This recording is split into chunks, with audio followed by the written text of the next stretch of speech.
Hi, Daddy. Jamie and I made spaghetti tonight, your favorite, with clam sauce. We missed you all through dinner and bath time, and now it's bedtime, and we miss you even more. So come home soon.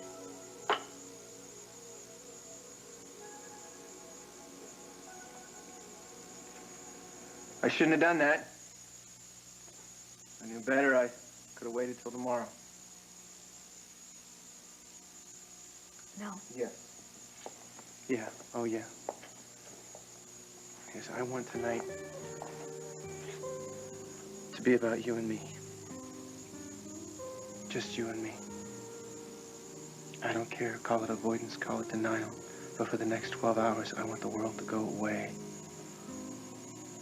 Just disappear so that you and I can have this time together. We're gonna have to deal with our lives sooner or later, Ted. Okay? What are we gonna do now?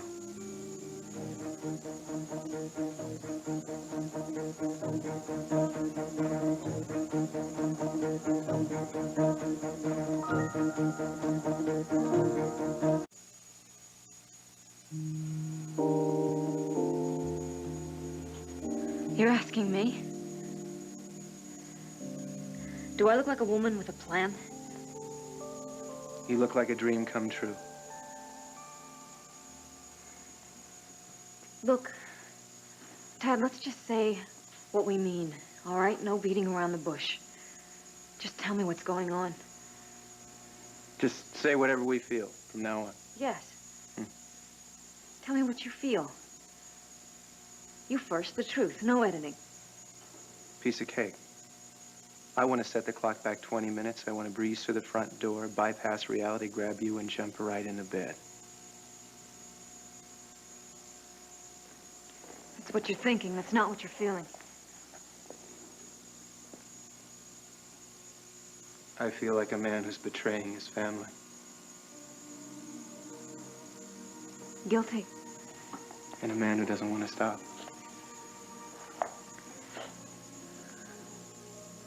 If I had this day to live over, I wouldn't change one blessed thing. Not one step that got me here with you right now. I want to be here. I belong here. I love you more than anything. And what's more, I don't want to live without you. I know. I love you too. My friends and my family and my life, they don't mean anything compared to you. You're everything to me, you and my son. That's what my life boils down to. And you have a little boy who depends on you too. And a wife who is waiting for you and who trusts you. What about them? The truth? I want to know. I love you, Dixie. I love you so much. But I love Brooke, too.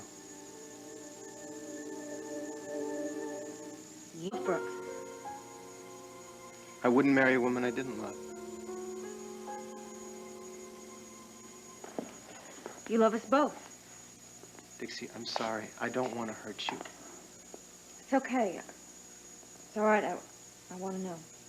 Look, when Brooke found me out here, my life was falling apart. I just buried Nola. I didn't know who I was, and I didn't want to know. Then all of a sudden, there's this very kind lady with big blue eyes telling me that she knows this guy named Tad Martin.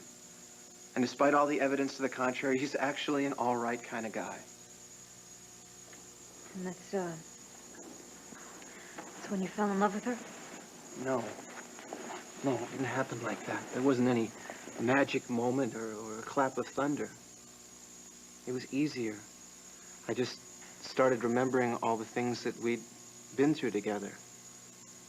And then all of a sudden, I remembered this painless place. Without any fighting, without any anxiety. Just easy, good times. Unlike you and me. Dixie, I never stopped loving you. Not for 1 minute. Or wanting you back. Even a long time after, I thought I got over everything, I was still praying for miracles. I just didn't admit it to myself. You and me, everything was always so dramatic, so passionate. Half the time I felt scared to death. The other half I was mad as hell. With Brooke, things were calm, content. I even had energy left over to take care of the rest of my life, like, the simple things like running a vineyard. I never once felt for a moment like, things were life and death, or that I had everything on the line. And, I made you feel that way. No, you never did. This isn't about assigning blame, trying to make you feel guilty.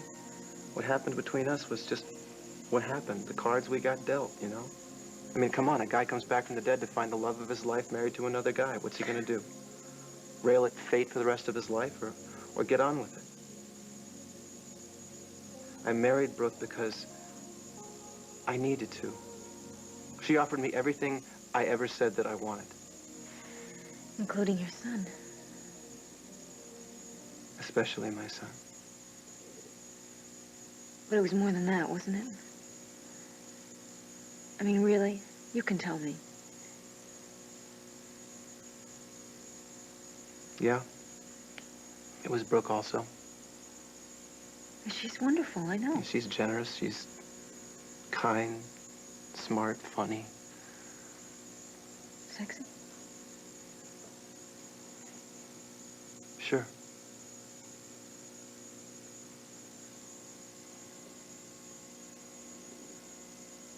I'm sorry, Dix. It's all right. I wanted to know. Look, everything boils down to one thing. Brooke offered me a life that I could live in. And I offered her something else. Edmund had her tied in knots, jumping through hoops. We became each other's comfort. And after a while, we started to love that comfort. Everybody in Pine Valley thinks this is something that happened overnight. Let me tell you, it's not. That kind of love takes a hell of a long time to build. And once you get there, you don't want to leave. I promised her a life. And this is the hard part, because no matter how much I love you, how can I go back on my word? How can I destroy a woman that I really do love? I don't know, Tad. I don't know. I don't have any answers for you. No. See, it's another problem. You are an answer to a very big question. Where's the rest of my heart? Dixie, you're in my blood. You're in a place in me that's so deep no one else is ever going to be able to get there, ever again. Except maybe for my son. James is in the middle of this whole thing, and I can't think about any of it without thinking about him. 2 nights ago, Jamie woke up because of a bad dream. Brooke did everything she could possibly think of to get him to go back to sleep. She tried walking with him, playing with him, cuddling with him. She gave him his favorite bear. Nothing worked. He just kept saying, I want my daddy. I want my daddy. And I walked through the door. I lay down in a bed with him, and 20 minutes later, he's passed out like a light. Little head on my shoulders, little hand in my mouth. How could he help but love you? Yeah, well, last spring he didn't know me from the mailman. I'd bend down to pick him up and he'd run the other way. First time I asked him to call me daddy, it looked like I was trying to sell him a used car. Who can blame him? Where was I at 2 o'clock in the morning when he needed his bottle? And when he was learning how to walk? Or the first time he cut a tooth? Or his first word? Come to think of it, I don't even know what his first word was. I'm sure it wasn't daddy. Wasn't daddy for a long time. Don't blame yourself for not being around the first couple of years. It's not your fault. Yeah, well now, things are different. We're the first 2 people up in the house every day. Got the routine down. I walk downstairs in my bathrobe, I open the front door, and I stand there. And pretty soon this little person comes out with this little green wagon, and he picks up the newspaper, and he puts it in the wagon, walks in the living room, puts it on the coffee table, and delivers it. It's great.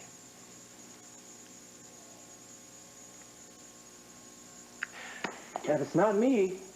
You know, I'm always going to wonder who's holding up my end of the routine, you know, or if they're doing it just right. You know, or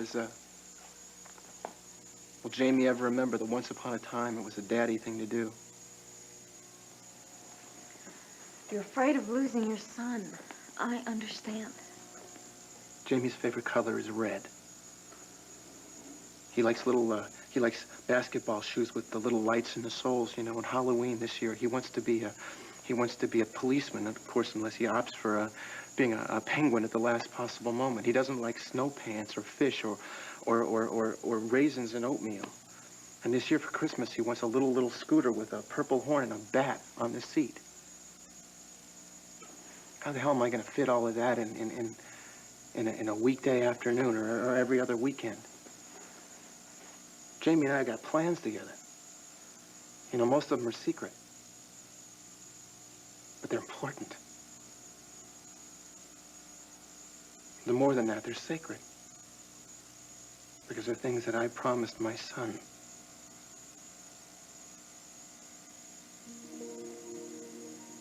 And you don't want to break your promise? I don't want to lose my family. But I don't want to lose you. As God is my witness, I don't want to lose you. They're both there. Both massive gut-level needs, and neither one of them is going to give up or go away. So what it comes down to is me. What I choose. Is it going to be Brooke and Jamie? Or is it going to be you, Dix?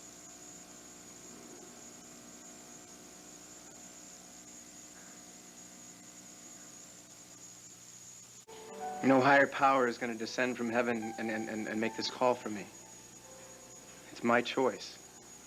It's either going to be you or my family. And I've got to do it now. Do you? Do you have to make this decision right now? And whatever you do is going to hurt you.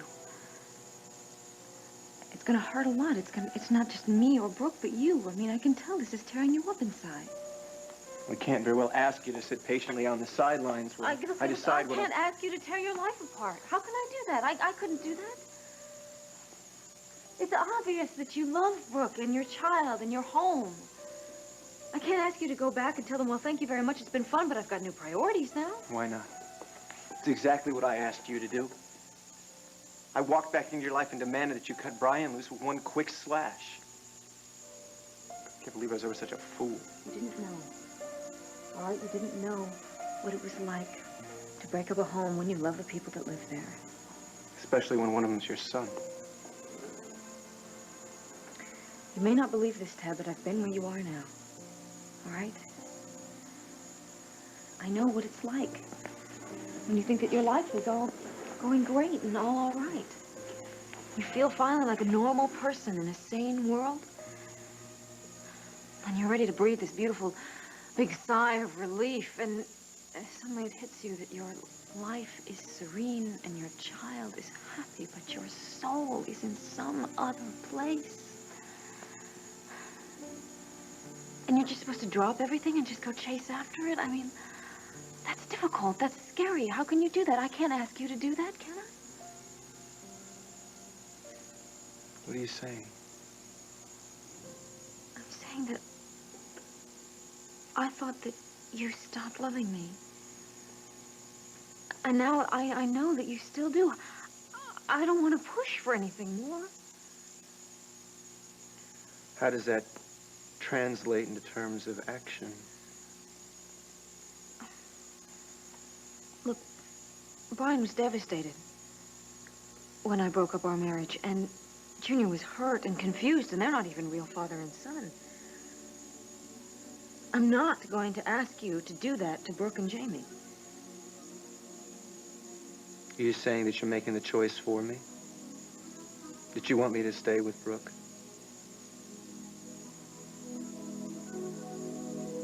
So...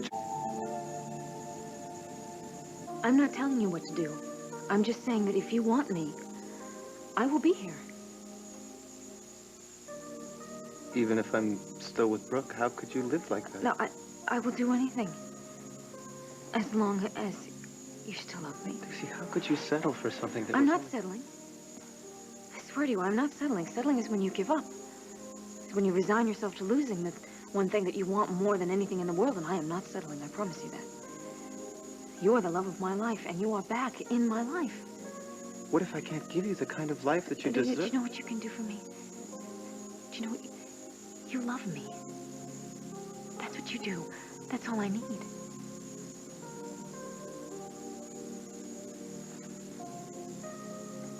How'd you ever get to be so mature? By growing up.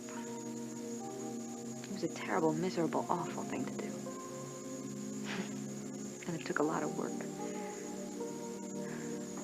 But I didn't have any choice, you know? I mean, you remember, I was still the girl that kicked you out because of Brooke before. The same little Miss Goody Two-Shoes with a list of rules a mile long. Well, I just grew up and learned that sometimes the rules don't apply. And unfortunately, I had to learn that the hard way.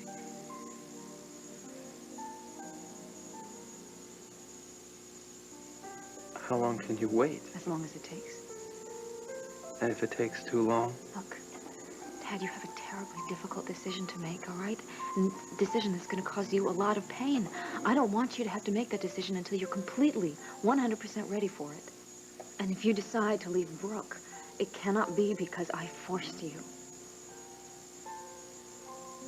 Do you have any idea? Do you understand what this would entail? I mean, seeing me with her, never being able to pick up a phone. Look, what I understand is what it's like to lose your son. Nobody should have to say goodbye to a little boy who's begging you not to go. Nobody should have to listen to a child say, why can't we see each other anymore? I lost my son once. I couldn't stand to lose him again. And I couldn't stand myself if I cost you yours. You want to give me time? You want me to... You want to help me hang on to my son? Don't you want anything for yourself? Yeah, I want to know that you love me. And I do. That's all I need. For now. I mean, I'm gonna worry about later, okay? I promise you, I'm just gonna take this one day at a time.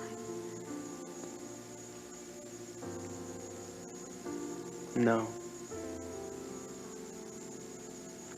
I can't ask you to do this for me.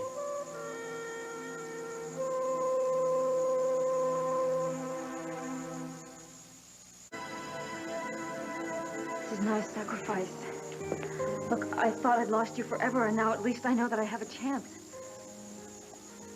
And maybe someday I'll have to let you go, but I'm not ready to let you go yet. So until the time comes that you have to make that decision, can we at least have this?